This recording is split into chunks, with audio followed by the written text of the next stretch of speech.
शंकराचार्यांनी या संप्रदायाची धुरा पुढे खूप इतकी चालवली की त्यांच्या नावाने पुढे हा शंकर संप्रदाय म्हणून ओळखला गेला. पण शंकराचार्यांच्या पूर्वी सुद्धा या संप्रदायाची परंपरा होती असं आपल्याला दिसतं. शंकराचार्यांचे जे गुरु होते गोविंद भगवत पादाचार्य, त्यांचे गुरु गौडपादाचार्य, त्या गौडपादाचार्यांनी मांडुक्य उपनिषदांवर कारिका लिहिल्या. कारिका म्हणजे आपण थोडक्यात समजावून घेऊयात की श्लोक रचले. त्या गौडपादाचार्यांकडे शिष्यत्व पत्करण्यासाठी शंकराचार्य गेले होते आणि त्या मांडुक्य कारिकांचं पुढं जाऊन झालेलं जे रूप आहे ते केवलाद्वैत तत्वज्ञान शंकराचार्यांनी जे सांगितलं असं आपल्याला म्हणता येईल. अद्वैत वेदांत संप्रदायाची केवलाद्वैत या शब्दाचा अर्थ असा आहे की या जगामध्ये एकच गोष्ट सत्य आहे, ती म्हणजे ब्रह्म. तुम्ही हे वाक्य खूपदा अनेक जणांनी अनेक वेळेला ऐकलेलं असतं, ब्रह्मसत्य जगन्मिथ्या जीव ब्रह्मैव नापरः. हे वाक्य अनेक जणांनी अनेक वेळेला ऐकलेलं असतं. हे वाक्य शंकराचार्यांचं आहे असं सुद्धा बरेचदा सांगितलेलं असतं. पण शंकराचार्यांचंच हे वाक्य आहे, ब्रह्म सत्य आहे आणि हे जग जे आहे ते त्या ब्रह्मतत्वावर भासतं किंवा त्या ब्रह्मतत्वावर जगात अध्यास होतो असं सांगितलं आहे. अध्यास ही संकल्पना आपण काही वेळानंतर बघणारच आहोत. तर ते जे ब्रह्मसत्यम जगन्मिथ्या हे वाक्य आहे, ते वाक्य शंकराचार्यांच्या मुख्य जे शंकराचार्यकृत ग्रंथ आहेत, ज्याला आपण भाष्य ग्रंथ म्हणतो, त्या भाष्य ग्रंथांमध्ये ते वाक्य येत नाही. ते प्रकरण ग्रंथामध्ये आलेलं वाक्य आहे. ते कोणत्या प्रकरण ग्रंथामध्ये आलं हे पण आपण ग्रंथांच्या वेळी बघणार आहोत. तर ती ब्रह्मसत्य जगन्मिथ्या हे मान्य करणारी अशी ही केवल अद्वैताच्या संप्रदायाची परंपरा आहे. त्याच्या पूर्वी अनेक संस्करण होऊन गेली या संप्रदाय परंपरेमध्ये. त्यातलं पहिले आचार्य किंवा कोणी सांगितला हा संप्रदाय, अद्वैत हे तत्वज्ञान कोणी सांगितलं? अद्वैत. द्वैत म्हणजे दोन गोष्टी ज्याच्यामध्ये द्वैत नाही, एक सत्य गोष्ट आहे असं सांगणारा हा संप्रदाय आहे अद्वैत. आणि केवल अद्वैत, आपण यापूर्वी शुद्धाद्वैत पाहिलं, मध्वाचार्यांचं द्वैत पाहिलं किंवा स्वाभाविक भेदाभेदवाद निंबार्काचार्यांचा बघितला, हे सगळं बघितलं. पण केवल अद्वैत ही संकल्पना संपूर्ण जगाच्या पाठीवर जी शंकराचार्यांमुळे दृढमूल झाली, ती संकल्पना येण्यामागे एवढी मोठी परंपरा आहे. त्यातले पहिले म्हणजे नारायणाने ब्रह्मदेवाला, म्हणजे विष्णूने ब्रह्मदेवाला ही विद्या दिली, त्यानंतर ब्रह्मदेवाने वसिष्ठांना दिली, मग वसिष्ठ ऋषींनी शक्ती ला दिली, म्हणजे देवीला ही परंपरा किंवा हे ज्ञान दिलं. त्यानंतर तिने पराशर ऋषींना हे ज्ञान दिलं आणि मग ते ज्ञान बादरायण व्यासांकडे आलं. बादरायण व्यासांनी ते शुक्राचार्यांना दिलं आणि मग शुक्राचार्यांचे जे शिष्य आहेत गौडपाद, त्यांना हे ज्ञान मिळालं. त्यांनी आपल्या मांडुक्य उपनिषदांच्या कारिकांमध्ये अजातिवाद सांगितला आणि त्यांचे जे शिष्य गोविंद भगवत पाद, त्यांचे शिष्य म्हणजे शंकराचार्य, त्या अजातिवादाचंच पुढे रूप शंकराचार्यांनी सांगितलेलं केवलाद्वैत किंवा ज्याला आपण विवर्तवाद म्हणतो ते. तर विवर्तवाद ह्या सगळ्या संकल्पना तत्वज्ञानाच्या ज्या आहेत त्या कदाचित आज पूर्ण होतील असं मला वाटत नाही, पण त्या आपण उद्या बघण्याचा प्रयत्न करूया. तर ही अद्वैत वेदांत संप्रदायाची परंपरा आहे. त्यातले प्रसिद्ध आचार्य म्हणजे शंकराचार्य, ज्यांनी केवल अद्वैताचा काय म्हणता येईल ते उद्गाते होते असं म्हणूयात आपण. केवलाद्वैत संप्रदाय, केवलाद्वैत वाद किंवा केवलाद्वैत तत्वज्ञान शंकराचार्यांनी भारतातच नव्हे तर भारताबाहेर सुद्धा आज सगळीकडे केवलाद्वैताचा इतका प्रचार आहे की सगळ्यांना असं वाटतं की वेदांत हे जे शास्त्र आहे किंवा हे जे दर्शन आहे ते वेदांत दर्शन म्हणजे शंकराचार्यांनी सांगितलेलं दर्शन. इतका शंकराचार्यांचा प्रभाव या केवलाद्वैत संप्रदायावर आहे. शंकराचार्य हे प्रस्थानत्रयीचे पहिले भाष्यकार असं आपल्याला म्हणता येईल. प्रस्थानत्रयी म्हणजे उपनिषद, 10 मुख्य उपनिषद, तशी अनेक उपनिषद आहेत पण 10 मुख्य उपनिषद, 10 किंवा काही जण 12 उपनिषद मुख्य मानतात. त्यानंतर भगवद्गीता हे याला स्मृती प्रस्थान म्हणतात आणि तिसरं म्हणजे ब्रह्मसूत्र. या तिन्हीवर शंकराचार्यांनी भाष्य लिहिलं. आणि नुसतं शंकराचार्यांनी भाष्य किंवा भाष्यकार म्हणूनच शंकराचार्य प्रसिद्ध आहेत तर असं नाही. त्यांना आपण युगकर्ते तत्वज्ञ असं म्हणू शकतो. ज्या काळामध्ये बौद्ध धर्माचा, जैन धर्माचा पगडा समाजावर होता त्या काळामध्ये वैदिक धर्माचं हळूहळू प्रस्थ कमी झालं होतं आणि काही प्रमाणात जे वैदिक धर्माचं प्रस्थ होतं ते सगळं कर्मकांडावर आधारित होतं. त्या कर्मकांडातून ज्ञान जे आहे ते ज्ञान किंवा सत्य काय आहे किंवा उपनिषदातल्या वाक्यांचा मूळ अर्थ काय आहे हे सांगण्याचं काम शंकराचार्यांनी आपल्या अद्वैत वेदांताद्वारे केलं. त्यामुळे त्यांना, आणि ते इतकं प्रसिद्ध झालं की त्याचं खंडन करणं हे लोक स्वतःची हुशारी किंवा विद्वत्ता दाखवणे याकरता शंकराचार्यांचा जो खंडन करू शकतो तो मोठा तत्वज्ञ, अशीही समजूत काही काळ दृढमूल झाली होती. तर अशा पद्धतीने अत्यंत महत्वाचे असे तत्वज्ञ म्हणजे शंकराचार्य होत. शंकराचार्यांच्या काळाविषयी अनेक मतभेद आहेत. तर शंकर विजय नावाचा एक ग्रंथ आनंदवर यांनी लिहिला. तर त्या ग्रंथामध्ये त्यांनी शंकराचार्यांचा काळ इसवी सन पूर्व 44 असा सांगितला आहे, पण तो आता मान्य होत नाही. तर त्यानंतर डॉक्टर नारायण शास्त्री म्हणून एक मद्रासचे विद्वान होते, त्यांनी डॉक्टर श्रीद कुलकर्णी आणि डॉक्टर अंतरकरांचा पुणे विद्यापीठामध्ये शंकराचार्यांचा काळ ठरवणारा एक पीएचडीचा प्रबंधच आहे, 1960 मधला आहे तो. त्याच्यामध्ये त्यांनी इसवी सन पूर्व 509 असा शंकराचार्यांचा काळ मानला आहे. त्यानंतर राघव भांडारकरांनी इसवी सन 680 असा काळ मानला आहे. लोकमान्य टिळक किंवा बलदेव उपाध्याय हे संस्कृतचे गाढे अभ्यासक होते, त्यांनी इसवी सनाच्या 7व्या शतकाचा उत्तरार्ध किंवा 8व्या शतकाचा पूर्वार्ध असा शंकराचार्यांचा काळ मानला आहे. आणि कीथ किंवा मॅक्स म्युलर यांच्यासारखे जे पाश्चिमात्य विचारवंत आहेत त्यांनीही शंकराचार्यांच्या काळाचा अभ्यास केला. तर त्यांनी साधारणपणे इसवी सन 788 ते इसवी सन 820 अशा पद्धतीचा शंकराचार्यांचा काळ आहे हे निश्चित केलं. म्हणजे आपण साधारणपणे असं म्हणू शकतो की 7व्या-8व्या शतकामध्ये शंकराचार्य होऊन गेले. शंकराचार्यांच्या जन्माविषयी पण अनेक मतभेद आढळतात. म्हणजे 2 स्थानं सांगितली जातात, पण सर्वमान्य किंवा 99% लोकांना मान्य असं काळ म्हणजे कालडी.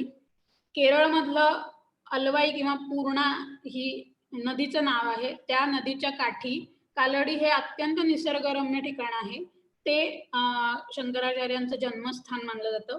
त्यांच्या वडिलांचं नाव शिवगुरु किंवा शिवभट्ट असं सांगितलंय, मानलं जातं. म्हणजे ते शिवगुरु किंवा शिवभट्ट शिवाचे उपासक होते म्हणून त्यांना तसं पदवी किंवा उपाधीही मिळालेली आहे असं आपल्याला म्हणता येईल. आणि त्यांची आई जिचं नाव आर्यांबा किंवा सती किंवा विशिष्टा असं त्यांच्या आईचं नाव सांगितलेलं आहे. तर शंकराचार्य हे मातृभक्त होते हे आपल्याला अनेक गोष्टींवरून दिसून येईल. त्यातली एक गोष्ट पुढे येणारच आहे, 1-2-3 मिनिटात आपण ती गोष्ट बघू. तर आर्यांबा किंवा त्यांच्या आईवर त्यांची निस्सीम भक्ती होती. त्यांचे वडील लवकर निवर्तले पण आईची सेवा शंकराचार्यांनी केली आणि तिच्या आज्ञेने संन्यास धारण केला. आणि त्यानंतर संन्यास धारण केल्यानंतर सुद्धा जेव्हा आईचा अंतकाळ जवळ आला तेव्हा शंकराचार्य पुन्हा आपल्या जन्मस्थानी आपल्या आईसाठी म्हणून गेले होते. संन्यासाश्रमी असून सुद्धा त्यांनी आपल्या आईप्रती असलेलं आपलं कर्तव्य बजावलेलं आपल्याला त्यांच्या कथांमधनं दिसून येतं. आता शंकराचार्य इतके महत्वाचे का बरं ठरतात किंवा काय त्यांचं एवढं योगदान आहे, तर आपल्याला असं लक्षात येईल, जसं आपण संत ज्ञानेश्वरांच्या बाबतीत म्हणतो तसंच शंकराच्या बाबतीत अतिशय कमी वयात म्हणजे 18 वर्षे चतुर्वेदी, चारही वेदांचं अध्ययन 8व्या वर्षी शंकराचार्यांनी पूर्ण केलं. 12 सर्व शास्त्रविद, 12व्या वर्षी सर्व शास्त्रांचं अध्ययन पूर्ण केलं. 16 कृतवान भाष्यम, आणि भाष्य रचना ब्रह्मसूत्रांवर किंवा भगवद्गीतेवर म्हणजे प्रस्थानत्रयीवर उपनिषदांवर भाष्य कितव्या वर्षी, तर 16व्या वर्षी भाष्य रचना केली. आणि द्वात्रिंशे मुनिरभ्यगात, द्वात्रिंशे म्हणजे 32व्या वर्षी त्यांचं अवतार कार्य समाप्त झालं. अवघ्या 32 वर्षाच्या आयुष्यामध्ये त्यांनी फक्त ग्रंथरचना केली इतकंच नाही, तर वैदिक धर्माचं आपण असं म्हणूयात की पुनरुत्थापनाचं कार्य केलं. अनेक ठिकाणी मठांची स्थापना केली, अनेक शिष्य एकत्र आणले आणि वैदिक धर्माला पुन्हा उजाळा देण्याचं काम शंकराचार्यांनी केलं. आता मी जसं मगाशी म्हटलं की ते त्यांच्या आईचे आत्यंतिक भक्त होते, मातृभक्त असे शंकराचार्य होते. त्यांना संन्यास घ्यायचा होता, पण आईची आज्ञा मिळाल्याशिवाय संन्यास घेता येत नसे. म्हणून त्यांच्याबद्दलची एक कथा अतिशय प्रसिद्ध आहे, आपण सगळ्यांना सुद्धा ती माहिती असेल. ती कथा अशी आहे की एकदा आई संन्यास आश्रम घेण्यासाठी परवानगी देत नव्हती. एकदा असंच नदीमध्ये आंघोळ करण्यासाठी शंकराचार्य उतरलेले असताना मगरीने त्यांचा पाय पकडला आणि ती मगर असं म्हणतात की शंकराचार्यांनीच निर्माण केली होती मायेने आपल्या. पण आईने मग शेवटी त्या मगरीने पाय केव्हा सोडेल ती मगर, तर जेव्हा तू मला संन्यास आश्रमाला परवानगी देशील तेव्हा ती मगर पाय सोडेल, अशा पद्धतीने सांगितल्यावर आईची परवानगी तेव्हा मिळाली की तू संन्यास आश्रम घे म्हणून. आणि मग तेव्हा त्या मगरीने शंकराचार्यांचा पाय सोडला. अशा पद्धतीची कथा खूप प्रसिद्ध आहे. आणि मग त्यानंतर शंकराचार्यांनी संन्यास आश्रम धारण केला. तशीच एक कथा येते, जसे ते मातृभक्त होते तसे ते गुरूंची पण अतिशय भक्त होते. ते विद्या ग्रहण करण्यासाठी आपले गुरु भगवत्पादाचार्य यांच्याकडे गेले. तर तिथे गेलेले असताना ते ज्या गुहेमध्ये होते त्या गुहेमध्ये अचानकपणे एक शिळा येऊन बसली पाण्याने, नर्मदेच्या पाण्याने एक शिळा येऊन बसली. आणि मग तिथून त्या पाण्याला जायला एकच रस्ता तो गुहेत होता. आणि मग ती नर्मदा त्या गुहेपाशी जायला लागली. तेव्हा शंकराचार्यांनी एक मोठा काय दगड किंवा घट अशा पद्धतीचं काहीतरी तिथे आणून ठेवलं आणि ते नर्मदेचं सगळं पाणी त्याच्यामध्ये गोळा झालं, ते आतमध्ये गुहेत गेलं नाही. अशी नर्मदेची कथा शंकराचार्यांच्या बाबतीत सांगितली जाते.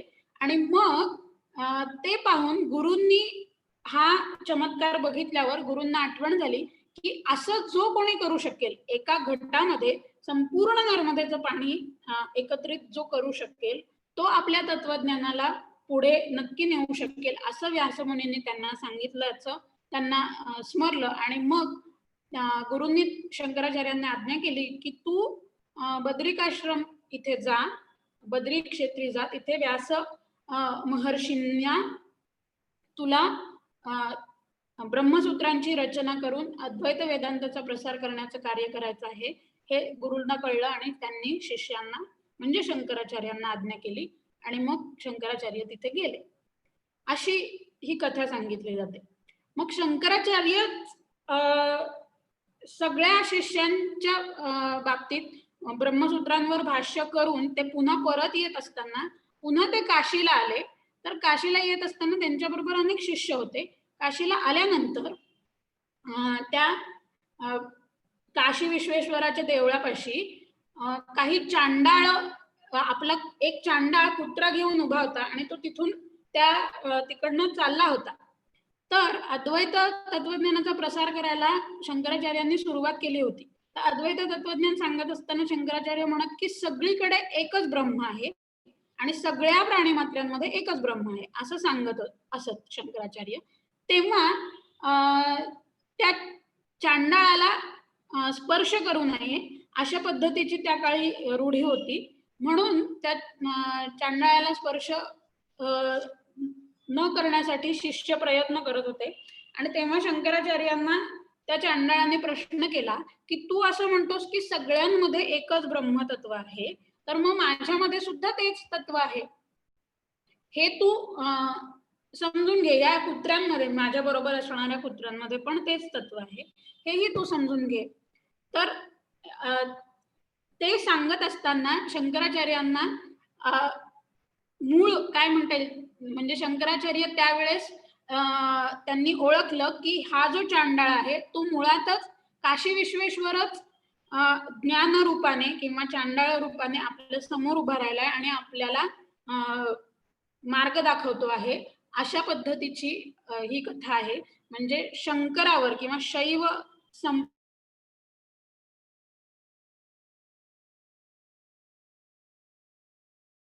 शंकराचार्यांच्या बाबतीत प्रसिद्ध आहेत. त्यातल्या महत्वाच्या या 3 कथा म्हणून आज इथे सांगितल्या. आता हा संपूर्ण एक ग्राफ काढण्याचा प्रयत्न केला इथे की शंकराचार्यांनी जी यात्रा केली, त्यांचा जन्म केरळ या प्रांतामध्ये झाला.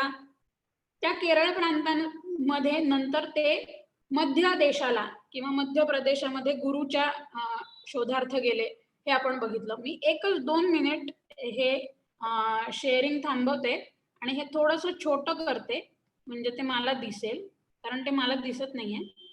आणि नंतर पुढच्या स्लाइड पासून आपण परत ते मोठं घेऊयात.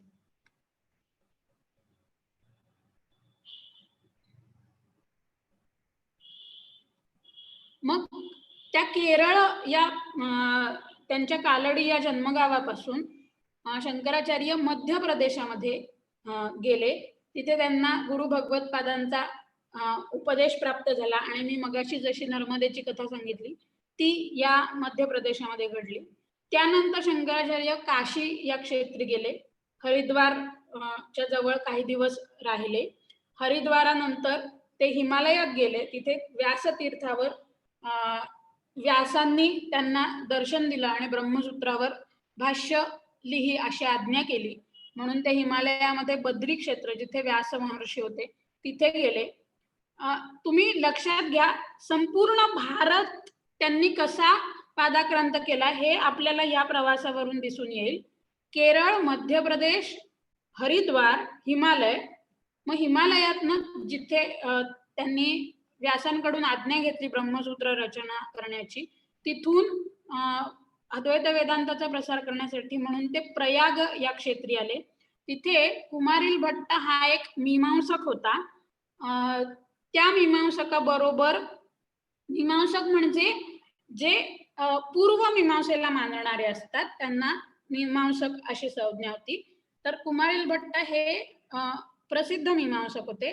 ते कर्म या गोष्टीला अत्यंत महत्व देत होते आणि शंकराचार्यांच्या अद्वैत मतानुसार ज्ञान हे सगळ्यात महत्वाचं असं मानलं होतं. तर त्या कुमारिल भट्टांच्या बाबतीतला वृत्तांत इथे झाला. तर कुमारिल भट्टांनी, म्हणजे कुमारिल भट्ट इतके प्रसिद्ध होते की त्यांना जर हरवलं तर उत्तर भारतातला सगळा जो विद्वान वर्ग आहे तो आपल्या छत्राखाली येईल अशा पद्धतीचं त्या काळी समजूत दृढमूल होती. म्हणून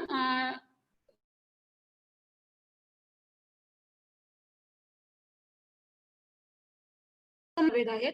मग कुमारिल भट्टांनी शंकराचार्यांना असं सांगितलं की तू मंडन मिश्र नावाच्या माझ्या शिष्याची भेट घे. मंडन मिश्र हे पण मीमांसक होते. तिथे पुन्हा एक माहिष्मती आणि नर्मदा या दोन नद्यांच्या संगमावर मंडन मिश्र आणि शंकराचार्यांची भेट झाली. त्या मंडन मिश्र आणि शंकराचार्य भेटीचं वैशिष्ट्य असं की त्या दोघांमध्ये जो वाद झाला त्या वादाचं न्याय करण्यासाठी, म्हणजे आपण म्हणूया जज करण्यासाठी, त्या काळी मंडन मिश्राची जी पत्नी होती जिचं नाव शारदा, त्या शारदेच्या अधिपत्याखाली त्यांच्यातला वाद झाला आणि मंडन मिश्रांना शंकराचार्यांनी वादामध्ये पराभूत केलं. पण त्या शारदेच्या काही प्रश्नांची उत्तरं शंकराचार्य देऊ शकले नाहीत अशी कथा येते. आणि मग तिने वाचायनाच्या कामसूत्रावरील प्रश्न शंकराचार्यांना विचारले आणि त्याची उत्तरं शंकराचार्यांना येत नव्हती. मग असं म्हणतात की अमरुक नावाचा राजा होता, तो राजा मरण पावला. त्या राजाच्या शरीरामध्ये शंकराचार्यांनी प्रवेश करून 6 महिने वाचायनाचं कामसूत्र जाणून घेतलं आणि त्यानंतर परत येऊन त्या शारदेला, मंडन मिश्रांच्या पत्नीला, तिने विचारलेल्या सगळ्या प्रश्नांची उत्तरं दिली. अशी कथा प्रसिद्ध आहे शंकराचार्यांच्या बाबतीत. हे सगळं झाल्यानंतर मग महाराष्ट्र, आंध्र प्रदेश या प्रांतातून मल्लिकार्जुनाचं दर्शन घेऊन शंकराचार्य गोकर्ण क्षेत्री आले. गोकर्ण क्षेत्रा आल्यानंतर ते पुढे अग्रहारला गेले. तिथे त्यांचा एक शिष्य, हस्तामलक नावाचा शिष्य त्यांना भेटला. या प्रत्येक शिष्याच्या भेटीमागे सुद्धा एक वृत्तांत आहे. यातले मंडन मिश्र पुढे सुरेश्वराचार्य झाले असं काही जण मानतात. काही जण असं मानतात की सुरेश्वराचार्य आणि मंडन मिश्र हे दोन वेगवेगळ्या व्यक्ती आहेत. सुरेश्वराचार्य हे सुद्धा शंकराचार्यांचे प्रसिद्ध शिष्य आहेत. दुसरे शिष्य म्हणजे हस्तामलक, ते अग्रहार इथे त्यांना भेटले. त्यानंतर मग शंकराचार्यांनी शृंगेरी या ठिकाणी आपला मठ स्थापन केला. तिथे शिष्यांना केवल अद्वैत संप्रदायाचं मार्गदर्शन केलं, ज्ञान दिलं. तिथे त्यांना तोटकाचार्य भेटले. तोटकाचार्य हे सुद्धा शंकराचार्यांचेच एक शिष्य होते. ते तोटक या वृत्तामध्ये रचना करत असत, म्हणून त्यांना तोटकाचार्य असं नाव पडलं होतं. त्यानंतर त्यांना असं लक्षात आलं की आपल्या मातेचा अंतकाळ, आईचा अंतकाळ जवळ आलेला आहे.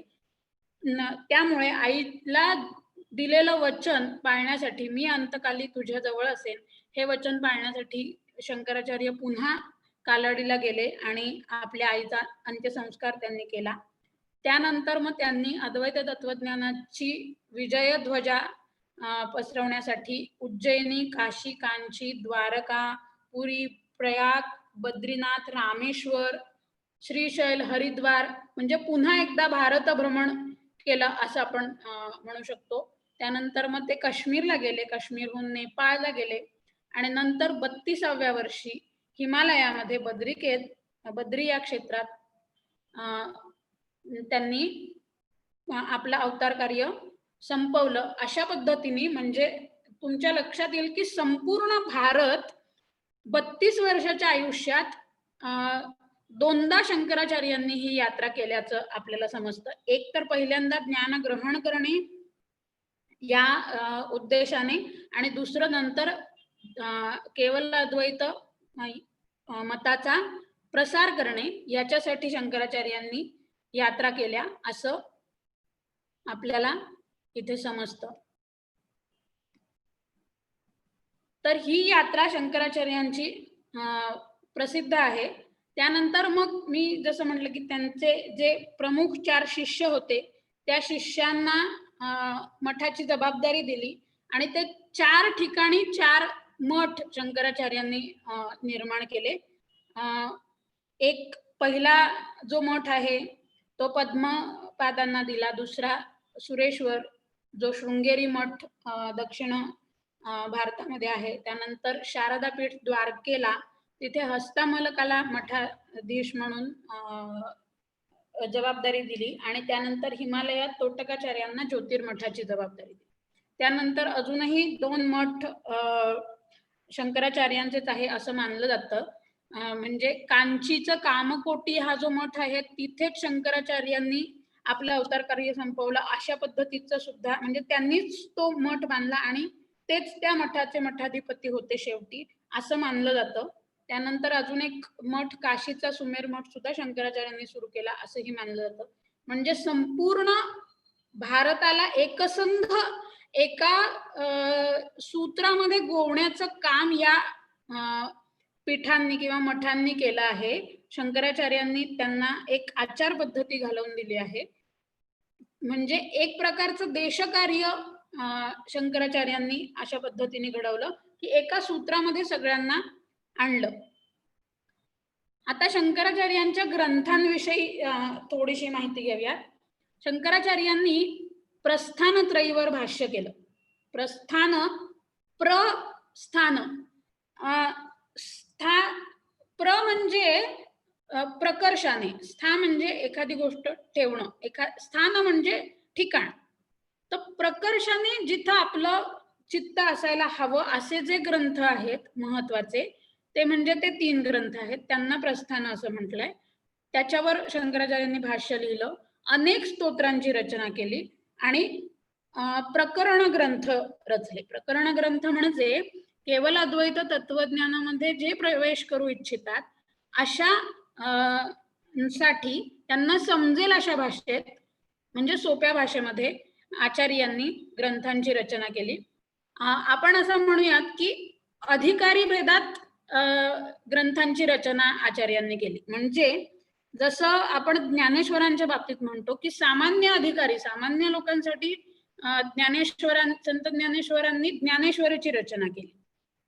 मग त्यापेक्षा थोडेसे जे उच्च अधिकारी आहेत, म्हणजे मध्यम अधिकारी आहेत, त्यांच्यासाठी अमृतानुभवाची रचना केली ज्ञानेश्वरांनी. आणि सगळ्यात उत्तम अधिकारी आहेत त्यांच्यासाठी चांगदेव 65ची रचना केली.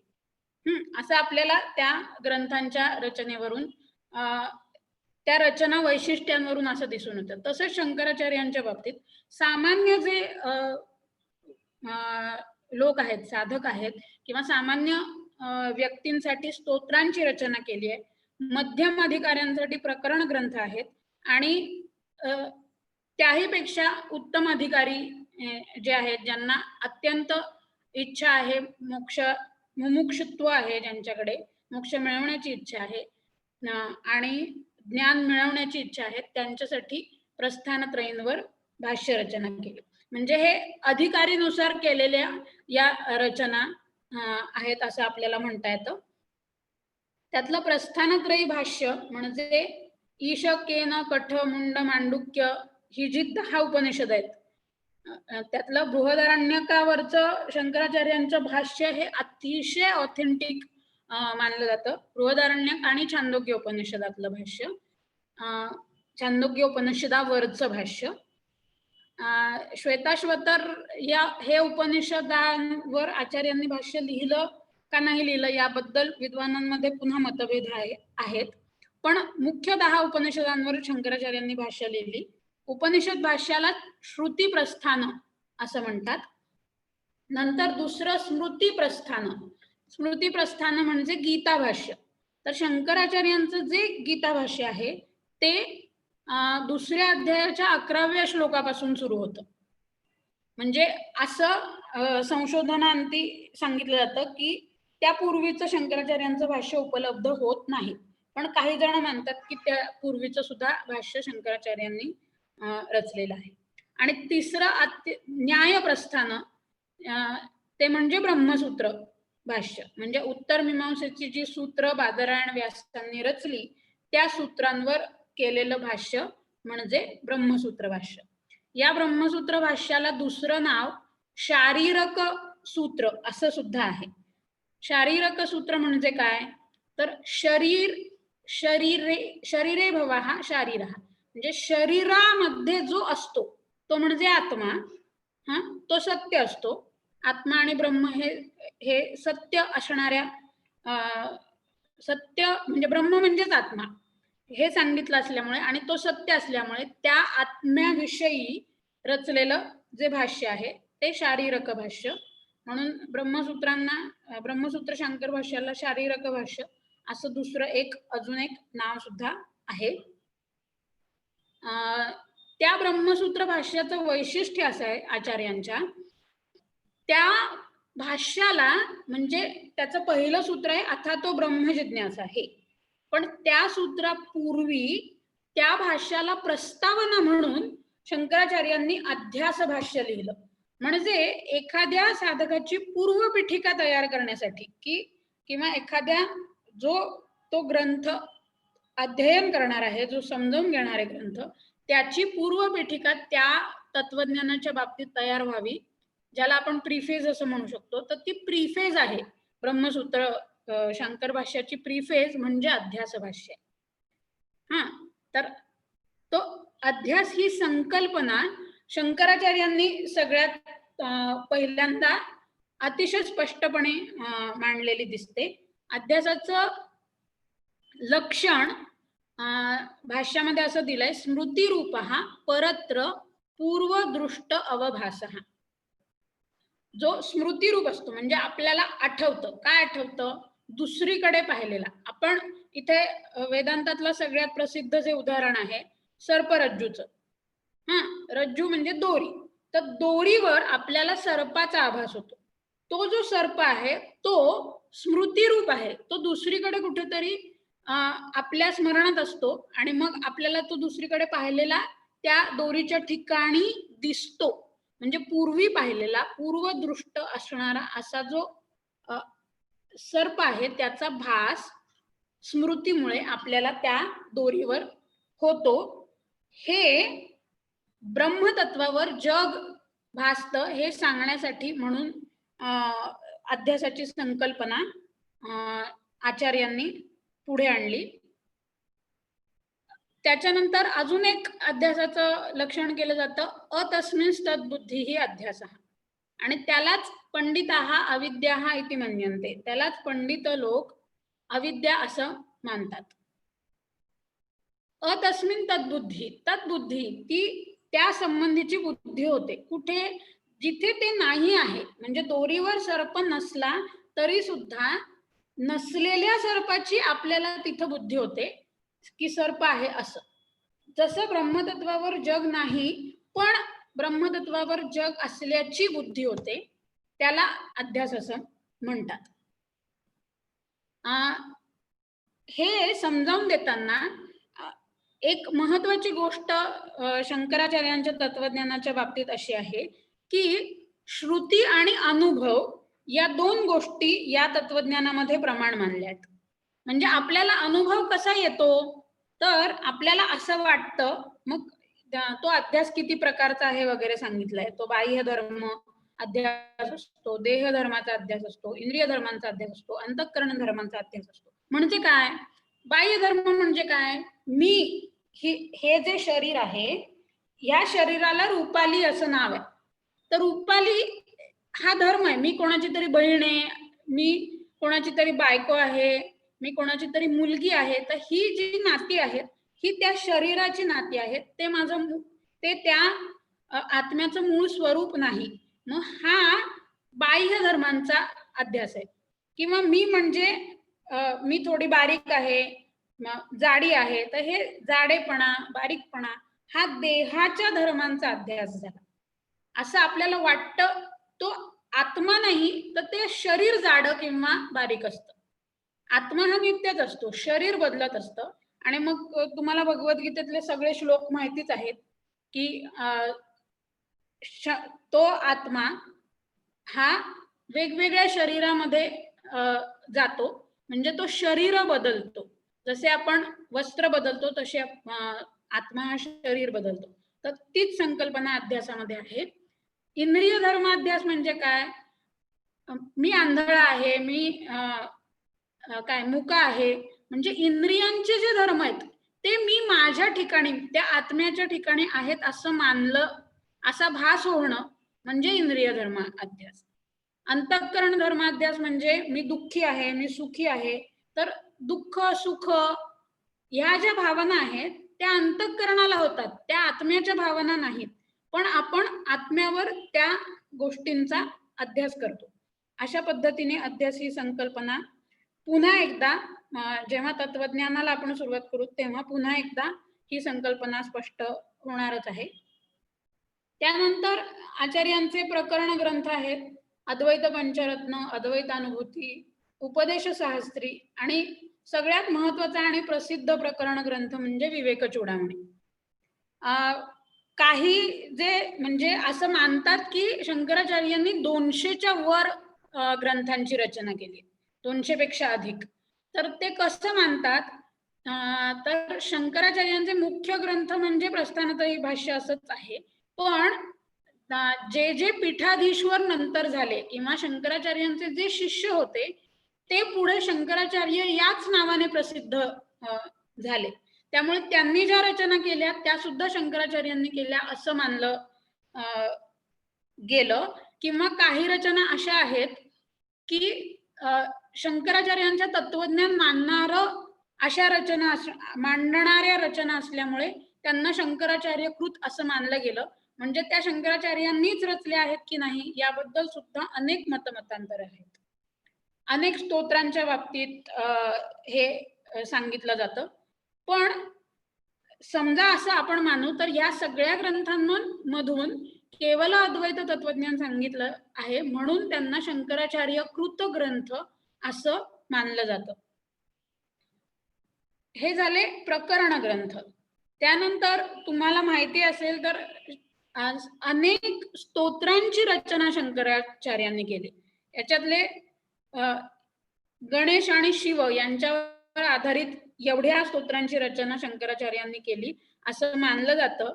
त्याच्यातलं कालभैरवाष्टक प्रसिद्ध आहे, शिवपंचाक्षर स्तोत्र प्रसिद्ध आहे, दक्षिणामूर्ती स्तोत्र प्रसिद्ध आहे, शिवमानस पूजा प्रसिद्ध आहे, काशिकापुराभिनाथ कालभैरवम भजे, ही सगळी स्तोत्र तुम्ही सगळ्यांनी किंवा शिव अपराधन क्षमापना स्तोत्र प्रसिद्ध आहे. ही सगळी स्तोत्र शंकराचार्यांनी रचली असं मानलं जातं. त्याच्यानंतर शक्ती स्तोत्र, आज कोजागिरी पौर्णिमा आहे आणि देवीची स्तोत्र शंकराचार्यांनी रचली. त्याच्यामधलं अत्यंत प्रसिद्ध स्तोत्र म्हणजे सौंदर्य लहरी. 100 श्लोक ज्याच्यामध्ये आहेत त्या 100 श्लोकांमध्ये त्या त्रिपुरा सुंदरीचं वर्णन शंकराचार्यांनी केलं आहे. तर म्हणजे शक्तीचं जे रूप आहे ते रूप शंकराचार्यांनी या स्तोत्रांमधून मांडलं. आणि या स्तोत्रांमधून जेव्हा आपण सूक्ष्म अध्ययन करतो तेव्हा त्याच्या मागे दडलेलं केवळ अद्वैताचं अधिष्ठान, केवळ अद्वैत तत्वज्ञान हे आपल्याला लक्षात येतं. अन्नपूर्णाष्टक हे सुद्धा शंकराचार्यांचं प्रसिद्ध स्तोत्र आहे. महिषासुरमर्दिनी स्तोत्र सुद्धा शंकराचार्यांनी रचलेलं प्रसिद्ध आहे. त्यानंतर विष्णुपर स्तोत्र शंकराचार्यांनी रचलेली आहेत. काही अष्टक आहेत, ज्यात पांडुरंगाष्टक प्रसिद्ध आहे. अधिक मासामध्ये आपण बऱ्याचदा पांडुरंगाष्टक म्हटलं सुद्धा असेल. किंवा षटपदी स्तोत्र प्रसिद्ध आहे. तर मी जसं मगाशी म्हटलं की शंकराचार्यांच्या स्तोत्रांमध्ये सुद्धा अद्वैत तत्वज्ञान आपल्याला पदोपदी पाहायला मिळतं. आपण एक उदाहरण म्हणून षटपदीतलं एक उदाहरण घेऊया. षटपदीतला एक श्लोक असा आहे, सत्यपि भेदापगमे नाथ तवाहम न मामकी नस्त्वम सामुद्रोही तरंगः क्वचन समुद्रोही तारंगः. म्हणजे हे नाथ, शिवाला उद्देशून म्हणलंय, सत्यपि भेद अपगमे, आपल्या दोघांमध्ये भेद आहेच, भिन्नत्व आहे. तव अहम न मामकी नहत्वम, तू माझा नाहीयेस किंवा मी तुझा नाहीये. म्हणजे पण आपल्यातलं नातं कसं आहे, म्हणजे मी म्हणजे तूच आहे, तू म्हणजे मीच आहे, हे शंकराचार्यांना जाणवलेलं असून सुद्धा मी जसं म्हटलं मगाशी की अधिकारी जो सामान्य अधिकारी आहे त्याच्यासाठी रचलेलं हे स्तोत्र आहे. आणि त्याच्यामध्ये शंकराचार्य असं म्हणतात, सामुद्रोही तरंग, समुद्रामध्ये तरंग असतात, मोठ्या समुद्रामध्ये तरंग असतात, पण त्या तरंगांमुळे समुद्र ओळखायला नाही येत. समुद्र असतोच, नित्य अस्तित्वात असतो समुद्र. म्हणजे समुद्र हा त्या ब्रह्मतत्वाप्रमाणे आहे आणि त्याच्यावर तरंगाचा आभास होतो. अशा पद्धतीचं हे षटपदी स्तोत्रांमध्ये केलेलं वर्णन आहे.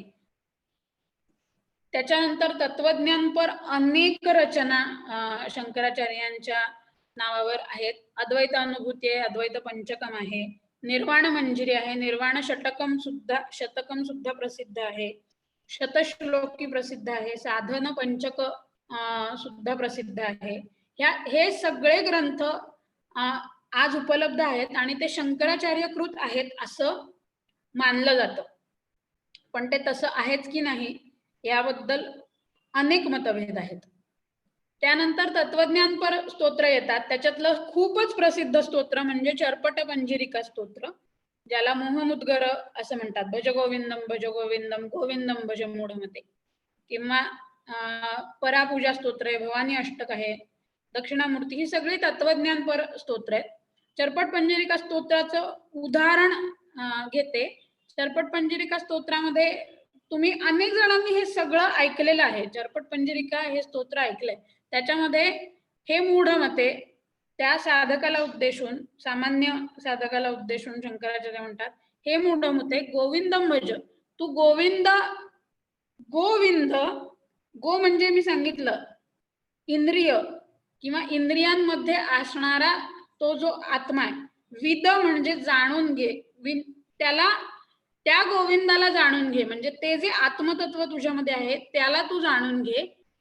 हे मूढमती असणार आहे. का बरं जाणून घे? तर प्राप्ते सन्निहिते मरणे, जेव्हा सन्निहित अतिशय जवळ असेल मरण आलेलं, खूप जवळ मरण आलेलं असेल, तेव्हा तुझं रक्षण करणार नाही. काय रक्षण करणार नाही? तर डुक्रुई करणे. करण म्हणजे क्रू नावाचा धातू आहे संस्कृत मध्ये. हे पाणिनीचं सूत्र आहे. डुक्रुई करणे म्हणजे क्रू हा धातू काहीतरी करणे, क्रिया करणे या अर्थी येतो. म्हणजे त्या ज्या कर्मकांड आहेत ते कर्मकांड तुझी रक्षा करणार नाही, तर फक्त ज्ञानानेच तू, म्हणजे तू ज्ञानी हो, तू म्हणजेच ज्ञान आहेस हे तू ओळख. ज्ञान आणि ब्रह्म, ज्ञान आणि जीव किंवा आत्मा याच्यामध्ये काहीही भेदच नाहीये, ते केवळ एकच आहे ब्रह्मतत्व, हे तू ओळख. कारण हे जे कर्मकांड आहे ते तुझं रक्षण, मरण जवळ आलं असेल तेव्हा ते रक्षण तुझं करणार नाही. म्हणून तू गोविंदाचं भजन कर. आणि मग तिथे बाकीचे अनेक स्तोत्र, म्हणजे त्या स्तोत्रामध्ये अनेक बाकीच्या ओळी येतात. इथे काय सांगितलंय? दिनमपि रजनी सायं प्रातः शिशिर वसंत पुनरायातः काल क्रीडती गच्छति आयुः तदपि न मुंचती आशा वायु. दिवसानंतर रात्र येईल, रात्र येईल, सायंकाळ येईल, परत प्रातःकाल येईल. हे चक्र दिवस रात्रीचं पुन्हा पुन्हा चालू राहील. किंवा शिशिर वसंत हे जे ऋतुचक्र आहे ते पुन्हा पुन्हा चालू राहील. हा जो काळ आहे तो क्रीडा करतोय आणि तव आयुः गच्छति, तुझी जी आयुष्य जीवन हे चाललेलं आहे. आणि हे सगळं होत असताना तू आशा वायू, आशा रूपी जो वायू आहे तो तू न मुंचती, तू सोडत नाहीस, म्हणजे कोणीही व्यक्ती सोडत नाही. म्हणजे हे सगळं माझ्या बाबतीत चाललंय, मला दिवस दिसतो आहे, अशा पद्धतीचं एक चक्र माझ्या समोर हे जग चालू आहे हे सांगितलंय. याचा संदर्भ पुन्हा एकदा पुढे जेव्हा आपण तत्वज्ञानाकडे, अध्यास भाष्याकडे जाऊ तेव्हा परत येईल. त्या अध्यास भाष्यामध्ये अध्यास भाष्य समजावून देताना शंकराचार्यांनी पहिला शब्द वापरलाय, तो शब्द आहे युष्मत. युष्मत म्हणजे जे तू या अर्थी जे समोर आहे त्याला उद्देशून केलेलं असं सर्वनाम म्हणजे युष्मत. आणि अस्मत म्हणजे मी किंवा मला उद्देशून असणारे असं सर्वनाम. तर म्हणजे एखाद्या ज्ञानाकडे आपल्याला जायचं असेल तर आपण पहिल्यांदा बाहेर जे चाललेलं आहे, माझ्या बाहेर जे चाललंय ते आपण बघतो. म्हणजे युष्मत पासून सुरुवात करून मग आपण अस्मत कडे येतो. म्हणजे युष्मत प्रत्यय म्हणजे तू, तुला, तुम्हाला, हे सगळं जग, हे जे काही मी सोडून जे आहे ते सगळं, त्या सगळ्याचा त्या मीवर, त्या आत्म्यावर अध्यास होतो, हे सांगण्यासाठी शंकराचार्यांनी सगळ्यात पहिल्यांदा स्थूल जी जगत ही गोष्ट आहे त्या स्थूल गोष्टीपासून नंतर जे सूक्ष्म तत्वज्ञान त्यांना सांगायचंय त्याच्याकडे शंकराचार्य अध्यास भाष्यामध्ये येतात.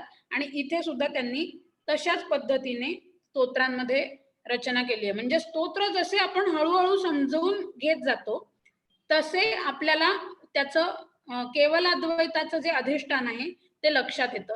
इथे सुद्धा कर्मकांड आणि ज्ञानकांड किंवा कर्ममीमांसा आणि ज्ञानमीमांसा हे वेगवेगळी आहे. आणि कर्म हे म्हणजे ज्ञानकर्म समुच्चय शंकराचार्यांनी मान्य केला नाही, हे या स्तोत्रातनं सुद्धा आपल्याला दिसून येतं.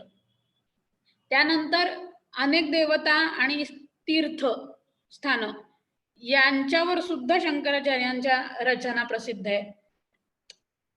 या त्या एवढ्या रचना आहेत. काशी पंचकम आहे, यमुना पंचकम आहे, यमुना अष्टकम आहे, नर्मदा अष्टकम आहे, नद्यांवर केलेल्या रचना आहेत, त्या सुद्धा शंकराचार्यांनी केल्या असं मानलं जातं. पण त्या बाबतीत मतभेद आहेत. आता हे सगळं तत्वज्ञान समजावून घ्यायचं आहे, तर त्या समजावून घेण्याला काही प्री रिक्विजिट्स आहेत का? म्हणजे हे कोणाला समजणार आहे हे तत्वज्ञान, किंवा हे तत्वज्ञान समजावून घेण्याच्या आधी काय पाहिजे? जसं आपण ना म्हणजे कोण अधिकारी असू शकतो. जसं मला जर MA ला ऍडमिशन घ्यायची आहे तर त्याला काय क्रायटेरिया पाहिजे? तर मी BA केलेलं असलं पाहिजे. किंवा मला जर ग्रॅज्युएशनला ऍडमिशन घ्यायची असेल तर मला 12वी पास असणं हे महत्वाचं आहे. म्हणजे हा एलिजिबिलिटी क्रायटेरिया आहे ना. तसंच वेदांतामध्ये ज्याला वेदांत तत्वज्ञान समजावून घ्यायचंय, ज्याला मोक्षाप्रत जायचं आहे, त्याला आधी पहिल्यांदा काय असायला पाहिजे त्याच्याकडे? तर त्या अधिकारीच्या लक्षणामध्ये हे साधना चतुष्टय सांगितलंय.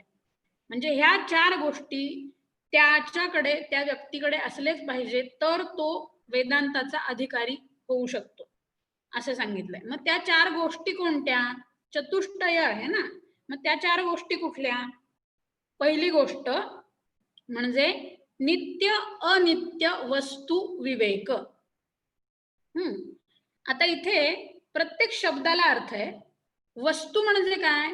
तर वस्तू शब्दाचा अर्थ आहे ब्रह्म ही एकमेव सत वस्तू. म्हणजे नित्य वस्तू म्हणजे ब्रह्म, आणि ब्रह्म इतर जे काही आहे ते सगळं अवस्तू.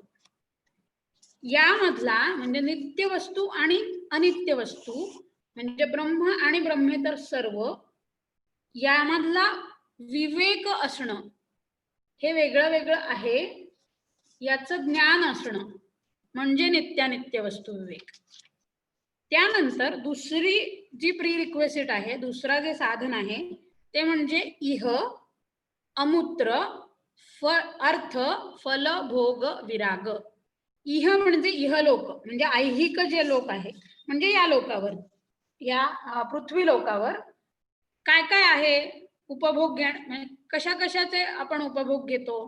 तर काही यशस्वी भौतिक जे उपभोग आहेत, म्हणजे चंदन लावणे किंवा काही अलंकार धारण करणे, सगळे पृथ्वीवरचे भोजन घेणे, चांगलं चुंगलं खाणे वगैरे वगैरे, हे सगळे जे उपभोग आहेत ते ऐहिक उपभोग.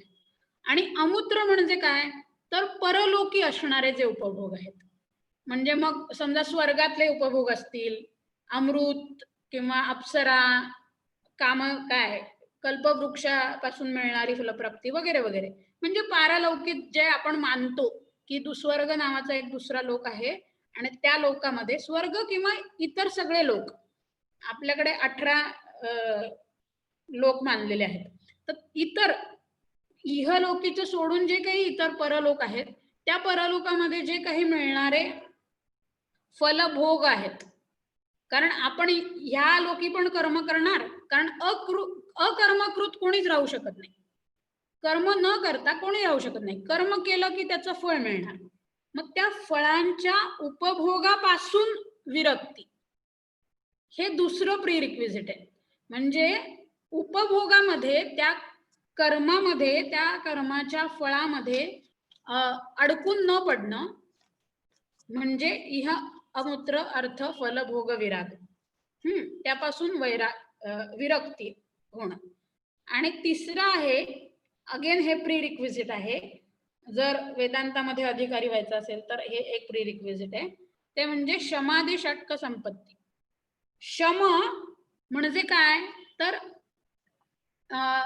श्रवण मनन निदिध्यासन, त्या ब्रह्मतत्वाच्या बाबतीतलं श्रवण करणं, मनन करणं, निदिध्यासन करणं, ह्या बाबतीत इतर गोष्टी ज्या आहेत, श्रवण मनन निदिध्यासन सोडून सगळ्या, त्याच्यापासून मनाला आवर घालणं, मनाला बांधून, म्हणजे मनाला तिथून एखादी, आपलं मन जर श्रवणा व्यतिरिक्त दुसरीकडे कुठेतरी जात असेल तर त्याला आवर घालणे म्हणजे मनावर निग्रह म्हणजे शम. दम म्हणजे बाह्य इंद्रियांवर निग्रह. कारण आपली उपनिषदात फार सुंदर सांगितलंय की आपली इंद्रिय सुद्धा बाहेर उघडतात, परांची खाणी आहेत ती, बाहेर उघडणारी आहेत, डोळे बाहेर उघडतात. त्याच्यामुळे आपल्याला त्या मी, आपल्यातला जो मी आहे त्याला जाणून घ्यायचं असेल तर त्या इंद्रियांना आतमध्ये वळवावं लागतं. त्यांची मूळ प्रवृत्ती काय आहे इंद्रियांची, तर बाहेर उघडणं आहे. डोळ्यांना बाहेरचं दिसतं पण आपलं आत्म्याबद्दलचं दिसत नाही. कान बाहेरचं ऐकतात, स्पर्श बाहेरचा वस्तूंचा होतो. म्हणजे इतकी आपल्याला आपला श्वास सुद्धा जाणवत नाही, किंवा आपल्याला श्वासाची जाणीव होण्याकरता विशेष प्रयत्न करावे लागतात. का बरं तसं आहे? कारण आपली इंद्रिय जी काय आहेत ती सगळी बाहेर उघडतात, डोळे बाहेर उघडतात, जसं मी मगाशी सांगितलं तसंच. तर त्या बाह्य इंद्रियांना आवर घालणं म्हणजे दम. नंतर उपरती. उपरती म्हणजे काय तर ते जे काही तुम्ही मनाला आवर घातलेलं आहे त्याला कुठं ठेवायचं, मनाला ते आवरून तर ठेवलं इतर गोष्टींपासून, मग त्या मनाला श्रवण मनन निदिध्यासनामध्ये ठेवणं, एकाग्र करण्याचा प्रयत्न करणं. उपरम असा धातू आहे. उप म्हणजे जवळ, रम म्हणजे रममाण करणं, म्हणजे त्या ब्रह्मतत्वात जवळ रममाण करण्याचा प्रयत्न करणं, त्याच्या श्रवण मननामध्ये असणं म्हणजे उपरती. तितिक्षा म्हणजे काय तर ज्या विरुद्ध गोष्टी आहेत, शीत उष्ण, सुख दुःख, हे जे द्वंद्वात्मक गोष्टी आहेत त्यांच्या बाबतीत सहिष्णुता. म्हणजे खूप सुख झालं किंवा खूपच दुःख झालं, आता सुख आणि आनंद या वेगवेगळ्या गोष्टी आहेत. कशा ते सांगते. कारण आनंद हे ब्रह्म स्वरूप सच्चित आनंद म्हणतो आपण, सच्चित सुख असं नाही म्हणत. तर सुख आणि आनंद याच्यामध्ये डिफरन्स काय आहे, काय फरक असू शकतो तर सुख म्हणजे काय, समजा मी माझ्या आवडीचे एक पदार्थ खाल्ला किंवा मला तहान लागली, मी पाणी प्याले, तर पाणी प्याले म्हणजे मला आनंद होतो का सुख होतं, तर मला सुख होतं, कारण त्या वेळेपुरती माझी तहान लागते, नंतर मला परत तहान लागते. आनंदाच्या बाबतीत असं होत नाही. आनंदाला देश काल याची काहीही मर्यादा नाही. म्हणजे एखादं फूल बघितलं तुम्ही आणि तुम्हाला आनंद झाला, तर कोणीही फूल बघितलं तर त्याला आनंदच होणार आहे, कोणत्याही काळी फूल बघितलं तर त्याला आनंदच होणार आहे. म्हणजे आनंद ही नित्य असणारी गोष्ट आहे, सुख ही नित्य असणारी गोष्ट नाही. तसंच सुख दुःख, शीत उष्ण, याच्या हे जे विरोधात्मक गोष्टी आहेत, खरं खोटं, त्या बाबतीत सहिष्णुता असणं, त्या बाबतीत सहिष्णू असणं, याला तितिक्षा म्हणतात.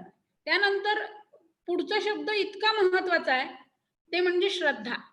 श्रद्धेची व्याख्या अशी दिली आहे वेदांतामध्ये की गुरु उपदिष्ट वेदांत वाक्येषु विश्वासः. श्रद्धा म्हणजे काय, विश्वास.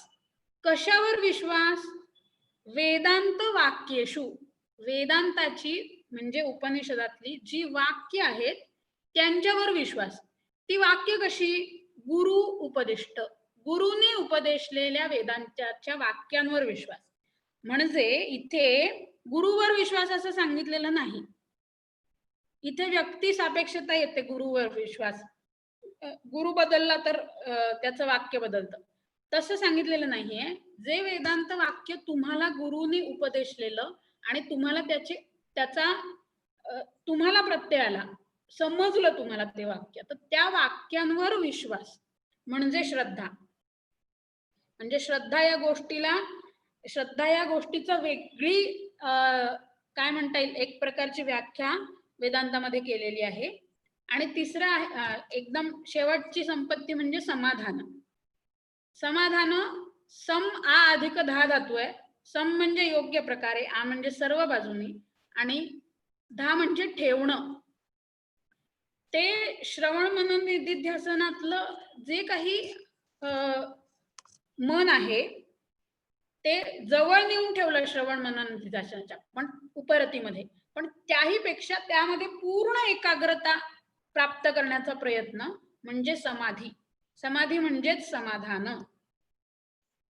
म्हणजे योग्य प्रकारे सगळ्या बाजूनी मन एकाच ठिकाणी ठेवणं, त्याला समाधान किंवा समाधी असं म्हटलेलं आहे. आणि चौथा प्री रिक्विजिट आहे मुमुक्षुत्व.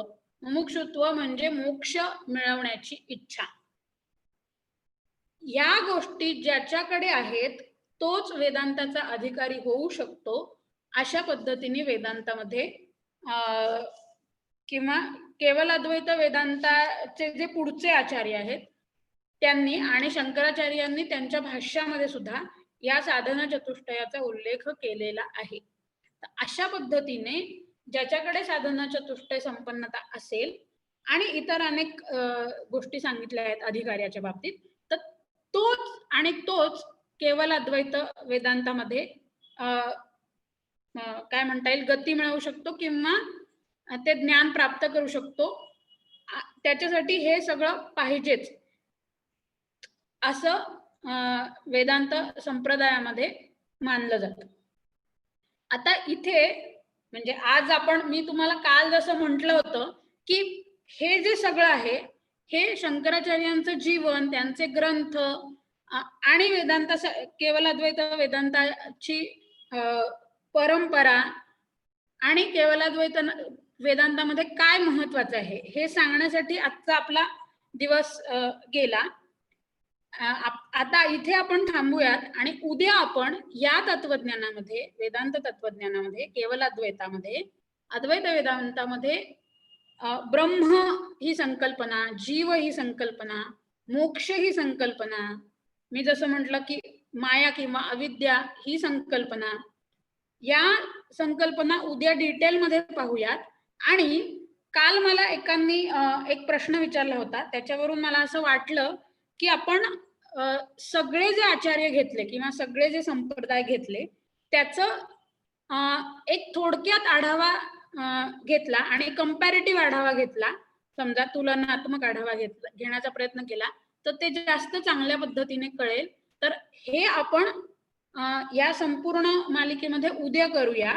म्हणजे शंकराचार्यांचं केवलाद्वैत तत्वज्ञान आणि सगळ्या संप्रदायांचं एक तुलनात्मक दृष्ट्या अध्ययन करण्याचा आपण उद्या प्रयत्न करूयात. आज आपण इथेच थांबूयात. यावर कोणाला काही शंका असतील तर त्या आता आपण विचारू शकता.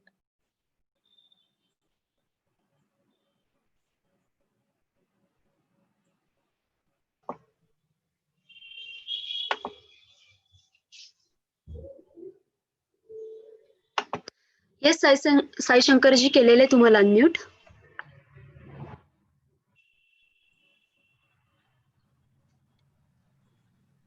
हॅलो.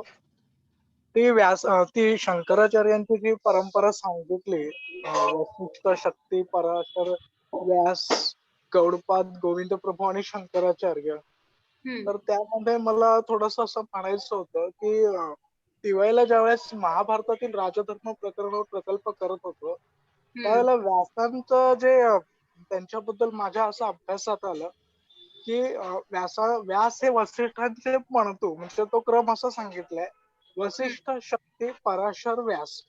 आणि तो जो शक्ती जे ते म्हटलेला आहे तो जो वसिष्ठांचा मुलगा तो अल्पायू होता.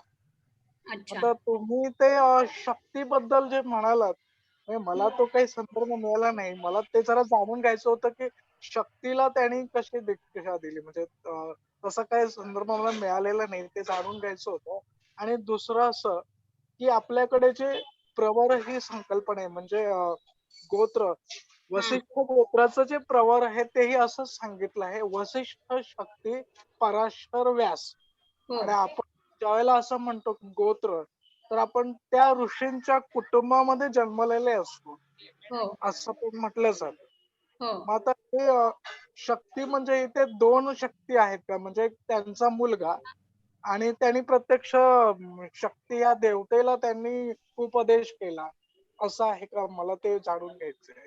नाही, याचा ना मी पण शोधण्याचा प्रयत्न केला की त्याचा ग्रांथिक जो पुरावा आहे ना, की त्यांचे काही काय म्हणता येईल, एखादं उद्धृत केलेलं वाक्य, तर तसं काही मिळत नाही. त्याच्यामुळे तुम्ही म्हणता त्याप्रमाणे पण असेल की वसिष्ठांचा पुत्र म्हणजे शक्ती जो अल्पायू होता, किंवा ते देवतेपर्यंत पण म्हणजे 2 मत प्रवाह आहेत असं आपल्याला म्हणता येईल. कारण त्याचं वाक्य वगैरे असं काहीच मिळत नाही. म्हणजे शक्ती हे देवीचं नाव घ्यायचं का व्यक्तीचं नाव घ्यायचं, याबद्दलचे 2 मतप्रवाह आहेत असं म्हणता येईल आपल्याला. ओके. तेच विचारायचं होतं.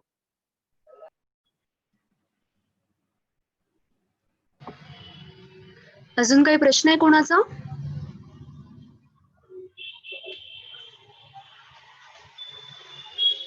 तुम्ही रेज हँड या पर्यायावरती क्लिक करू शकता किंवा चॅटमध्ये पण तुमचा प्रश्न तुम्हाला टाकता येईल. आज प्रश्न असण्याची शक्यता तशी कमी वाटते, कारण हो. आज हे माहितीपरच होतं. तत्वज्ञान आपण उद्या बघणार आहोत. हा, याच्यावर पुस्तक आहे का? तर शंकराचार्यांच्या बाबतीतली अनेक पुस्तकं आहेत. म्हणजे जवळजवळ त्यांच्या प्रत्येक ग्रंथाचं तर एक पुस्तकच आहे. त्यामुळे अनेक पुस्तक आहेत, म्हणजे पुस्तकांच्या बाबतीत तर काही कमी नाहीये. हे जे ग्रंथ सांगितले ते ग्रंथ पण उपलब्ध आहेत.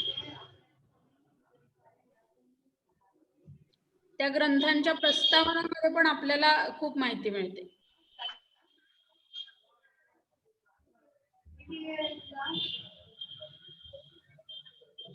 शेवटची स्लाइड कोणाला तरी पाहायची होती. शेवटच्या 2 स्लाइड्स पुन्हा दाखवता का असं त्यांनी विचारलंय. ही शेवटची स्लाइड आहे साधना चतुष्टयाची.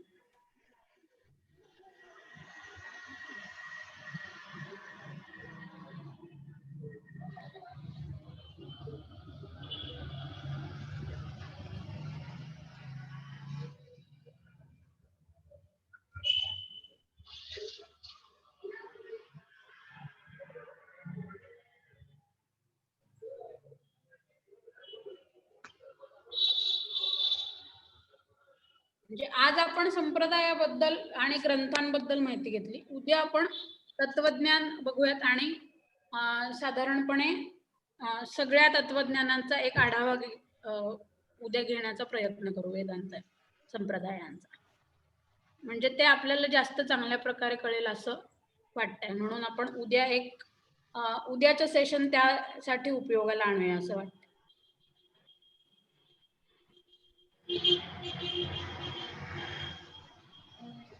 हा, बोला. येस प्रीती मॅडम, केलंय अनम्यूट तुम्हाला. हा, पंचीकरण प्रक्रिया आणि काल मॅडमने अजून एक उल्लेख केला होता पंचीकरणासारखंच जे ह्याचं आहे. हा, तर ते उद्या कव्हर करणार का? हा, ते उद्या सांगते किंवा आज पण सांगते. काय आहे सोपं सांगते तुम्हाला. 5 महाभूत, आज आपल्याला वेळ आहे थोडासा, तर एक 5 मिनिटात सांगते काय प्रक्रिया आहे ती. असं लक्षात घ्या की 5 महाभूत आहेत. तर समजा आता मी तुम्हाला मी शेअरिंग थांबून तुम्हाला ते दाखवते, म्हणजे तुमच्या लक्षात येईल की ते काय असू शकतं.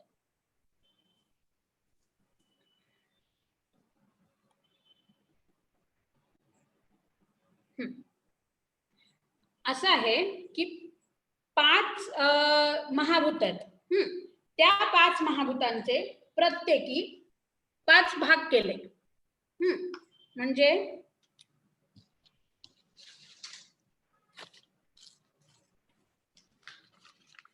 समजा हे तुम्हाला दिसत असेल, हे एक महाभूत, हे हो, दुसरं, तिसरं, चौथं, पाचवं.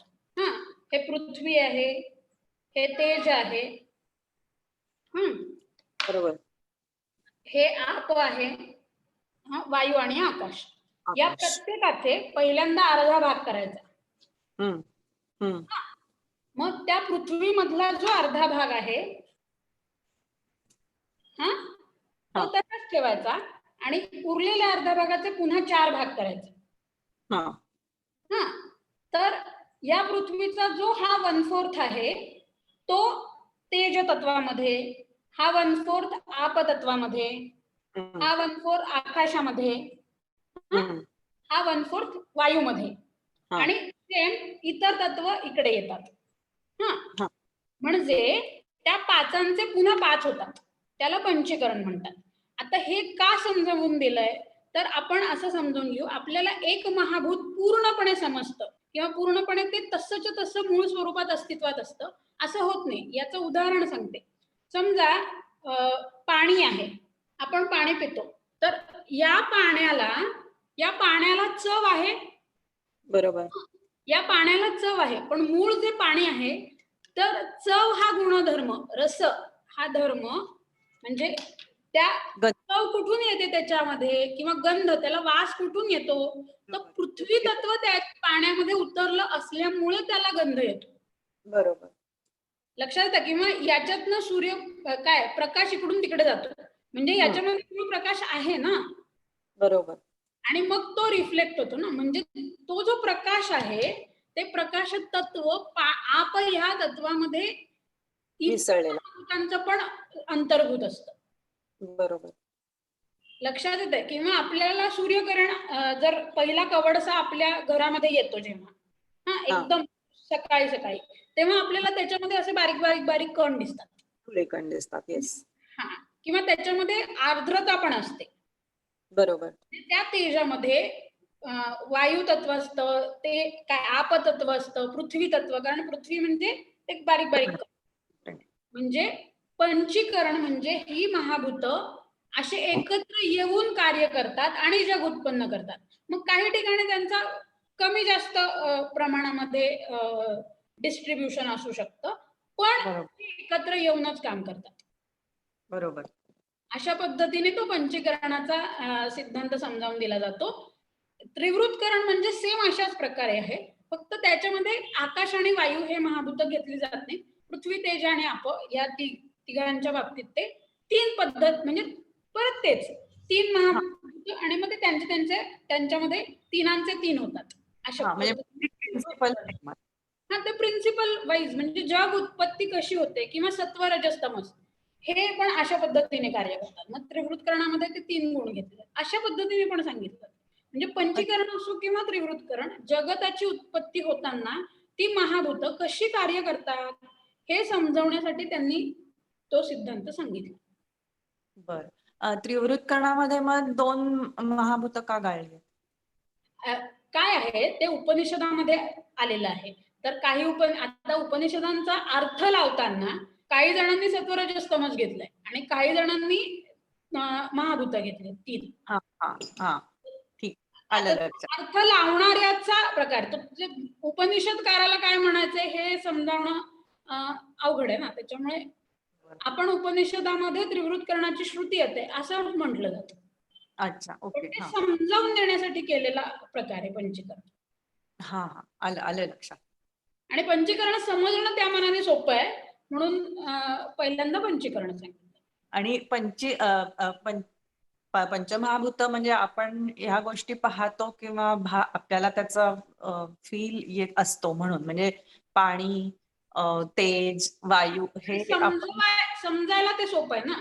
बरोबर. म्हणजे डोळ्याला दिसत नाही, त्यामुळे ते थोडं अवघड आहे कदाचित समजायला. म्हणजे तन्मात्रांच्या पातळीवर किंवा सूक्ष्म पातळीवर समजणं तसं अवघड आहे. मग त्याच्यापेक्षा स्थूल पातळीवर समजवलं तर ते आपल्याला लगेच कळतं. बरोबर. धन्यवाद ताई.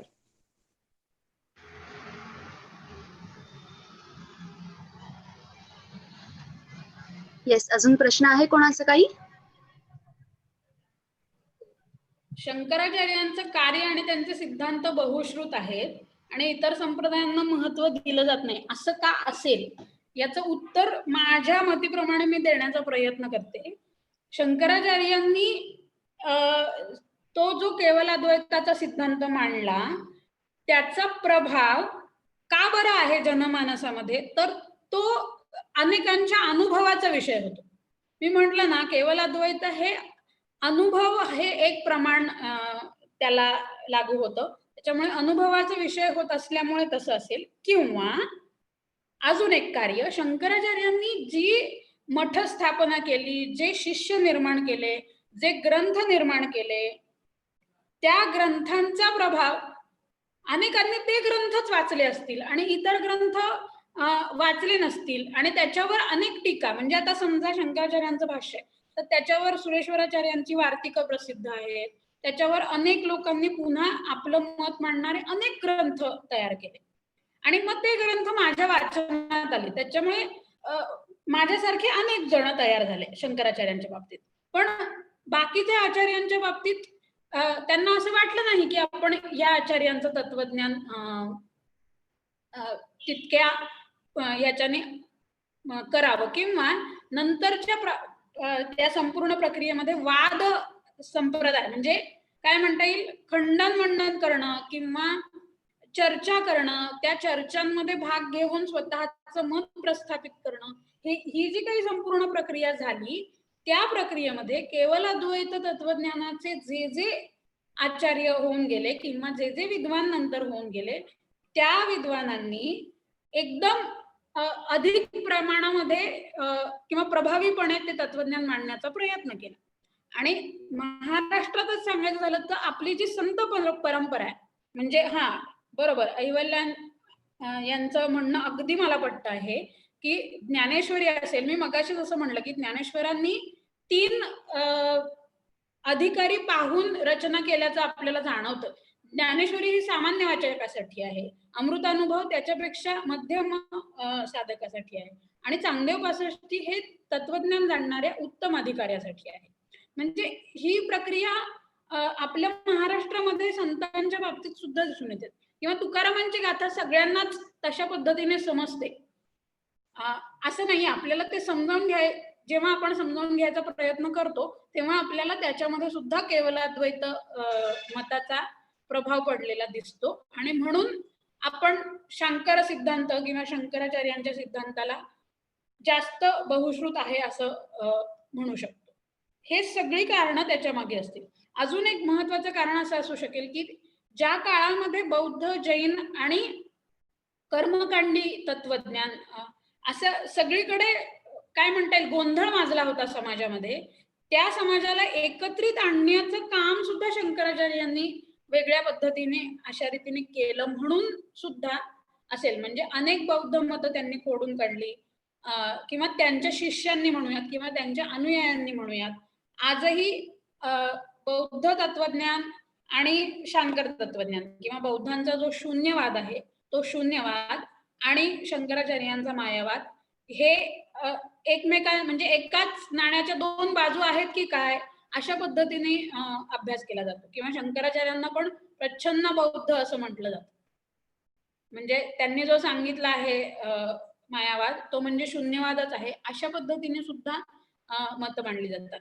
म्हणजे जे इतर तत्वज्ञ होते त्यांनी सुद्धा पूर्वपक्ष म्हणून चांगला पूर्वपक्ष काय म्हणता येईल आपल्याला खंडन करण्यासारखा पूर्वपक्ष म्हणून सुद्धा शंकराचार्यांचंच मत विचारात घेतलं.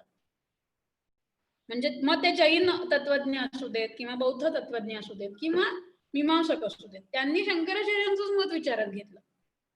म्हणजे त्यांना असं कदाचित मान्य असेल की इतर जे काही मतं आहेत त्याला शंकराचार्यांच्या मतामध्ये उत्तर आहे आणि शंकराचार्यांच्या या मतावर आपण एक उत्तर पक्ष स्थापन करू शकतो, आपण एक सिद्धांत या मतावर देऊ शकतो, याला विरोध केला तर आपलं मत जास्त दृढमूल होऊ शकेल समाजामध्ये, अशा पद्धतीचं विचारसरणी कदाचित असू शकेल. म्हणूनही शंकराचार्यांच्या मताचा प्रसार जास्त झाला असेल. अशी अनेक कारणं शंकराचार्यांच्या मताच्या सिद्धांताला पुष्टी देणारी असू शकतात.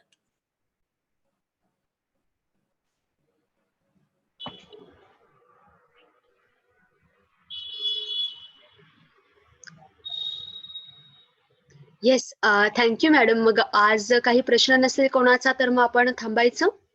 हो, आपण थांबूयात आणि उद्या 6:30 वाजताच भेटूया. हो चालेल. हा, आणि उद्या आपण म्हणजे या व्याख्यानमालेचा शेवटचं पुष्प हे करूया. चालेल. तर धन्यवाद. सगळा श्रोतृवर्ग आणि रुपाली मॅडम यांचे खूप खूप आभार. उद्या आपल्या व्याख्यानाचा शेवटचा दिवस असेल, त्यामुळे उद्याचा दिवस कोणीही चुकवू नये. भेटूया आपल्या नेहमीच्या वेळेला 6:30 वाजता.